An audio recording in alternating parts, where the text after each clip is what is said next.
What is up everyone, it's Sirdeathvids. Today I'm going to be showing you how to make this snowy terrain. Now this is very simple and you can make it any size you want. What I did is I started with a large sheet of foam board, cut it into the desired shape that I wanted. It was this weird thing. Then I proceeded to cut off all of the edges. Make sure you cut away from yourself and don't worry if it rips off some of the stuff. That gives it character. So this is what it looks like after that step. Looks pretty nice. Then I took a rock and I actually just hot glued it onto the foam board. I put the hot glue onto the rock first to try and not melt the foam board, and then afterwards I went in and did a whole bead around it because there's going to be snow piled up, so it didn't really matter, and I wanted the rock to be very secure on there.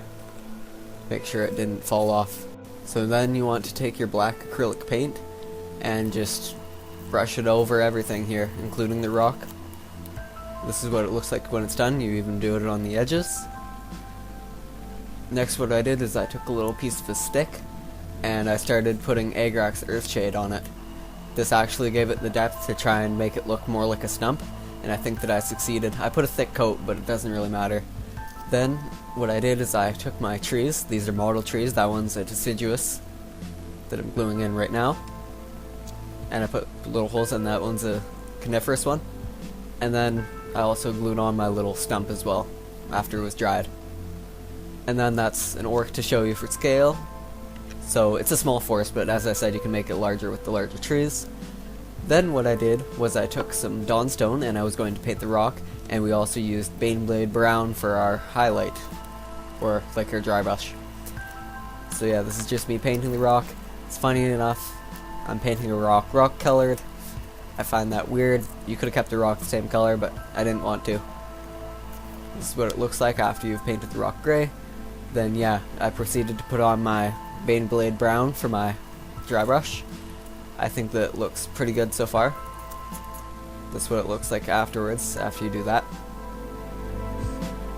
Then I went and spray painted just a little bit on the trees to make them try and look a little bit snowy. Had to redo the edges, but it's fine.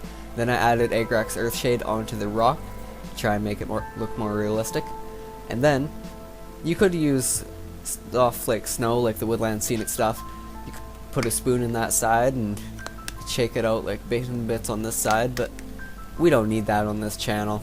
We're cheap. So what we use is baking soda.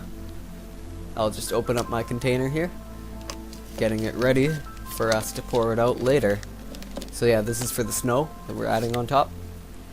You want to take some Elmer's glue and you want to mix it up and spread it all on the base. Don't worry if your coat's too thick. You want more baking soda to stick because a lot will fall off when you shake off all the excess later.